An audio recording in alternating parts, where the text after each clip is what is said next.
Welcome back to the Crochet Karate with my friends at yarnspirations.com. Today is the bean cap stitch. Now, I was really motivated by the bottle cap stitch that we did, and I was really quite excited about it, but I wasn't excited about the airiness because I live in more of a northern climate. I love the concept of this, and I wondered about squeezing these stitches together, also making them slightly smaller so that this is what it came up with. So it's a little tighter.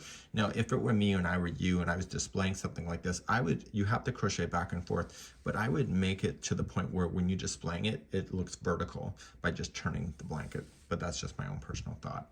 To change the size of this particular one, there's multiples of 2. You really have to watch your stitch counts whenever we do a single crochet row, and that's just something that you just have to pay attention to, but it's a 2-row repeat after we get this thing started. So let's get started. You can do a multiple of 2, so 1, 2, 1, 2 can just be an even number as well, so 1, 2, 1, 2, 1, 2, 1, 2. So once you're happy with the width, you can measure it up against something if you'd like to match a size to something, and therefore you can start row number 1. To start row number 1, you're going to go second chain from the hook, so count it back, so 1 and 2. Get the back hump of the chain. I think it looks nicer, but you can decide what works for you. People complain when I use the back loop, that's why I always say that. So single crochet in each of the chains going down. The reason why I like the back hump is that I can clearly see what my next stitches are, and when I use a regular way of going into the chains, I always lose count. So this is why I do it the way I'm doing. So single all the way down your chain, and maybe here in a moment. So put me on pause. Coming all the way to the other side, like that, and then you're going to turn your work, and we're going to begin the next row, and this is going to start us on all the fun stuff. So I'm going to start you off with the chain 5, and that'll count as the first stitch and a chain 1 space. So 1, 2, 3, 4, 5. So let's begin. So we're going to use these 3 stitches, and we're going to do a 3 together double crochet. So wrap, pull through, 2, and hold. And you do that a total of 3 times.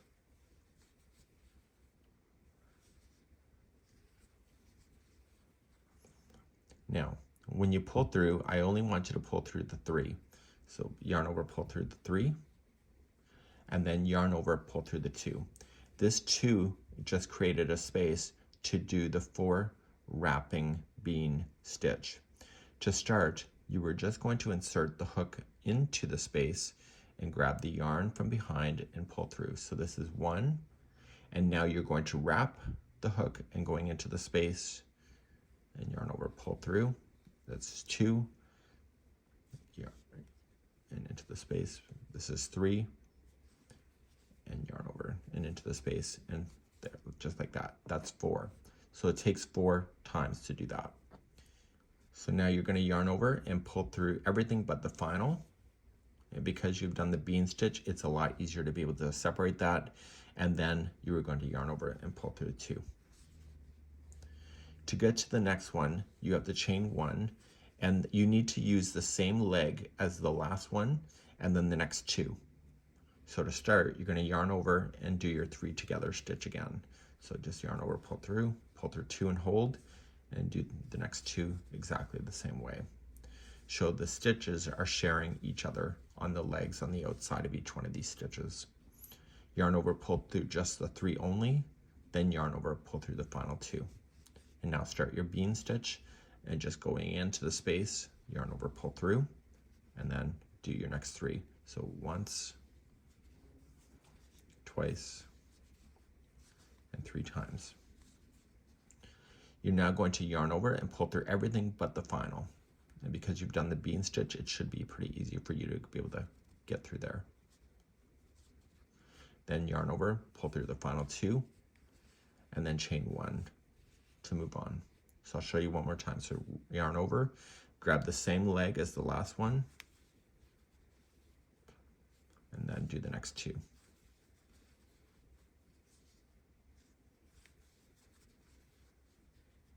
Pull through all 3 only, then pull through the final 2, which creates the space, and then do your bean stitch. So there's 1, 2, 3, and 4. And then yarn over, pull through everything but the final, and and then pull through 2 and chain 1. So you're going to do this all the way across. I'll show you how to end this if you want to put me on pause. And for those wanting to continue the next, we're going to do one more. We have 3 stitches left. So we're going to share the first one, and we'll do the last one.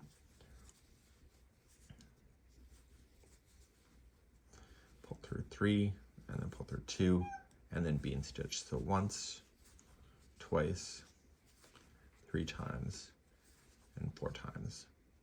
Yarn over, pull through everything but the final,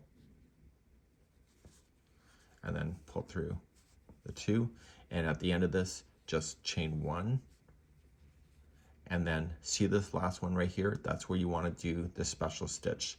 So wrap the hook twice, and then yarn over going in. So see this last one? This is where you want to do a special stitch. So yarn over just once, and going in, pull through, yarn over and pull through the 1 loop only, then yarn over, pull through 2 and 2, and that gets you to the right height. And therefore you can turn your work and begin. So there's going to be the same number of these all the way down every row. Let's begin the next row. It's important that you understand this row. To do this row, you're going to chain 1 and you'll put in a single in top of the first stitch. Do you see this right here? You can see them clearly, 1 and here. That's where you want to play. And you're going to stick in just 2 single crochets into each one of those. This gets your counts to be perfect. See the next one? It's right there. So put 2 there. The next one right there. And you keep doing this all the way to the edge, and there's a way of finishing this row which keeps your counts. So you need to go into the space here before this chain, single crochet, and then going into the next chain that you're coming up against right here. And that will keep your counts perfect. And you'll be able to turn your work and start a new row of these bean caps. Let's begin that next. So the row is starting just exactly the way that I showed you before. So it's chain 5. And then we start in the next stitch and we use the 3.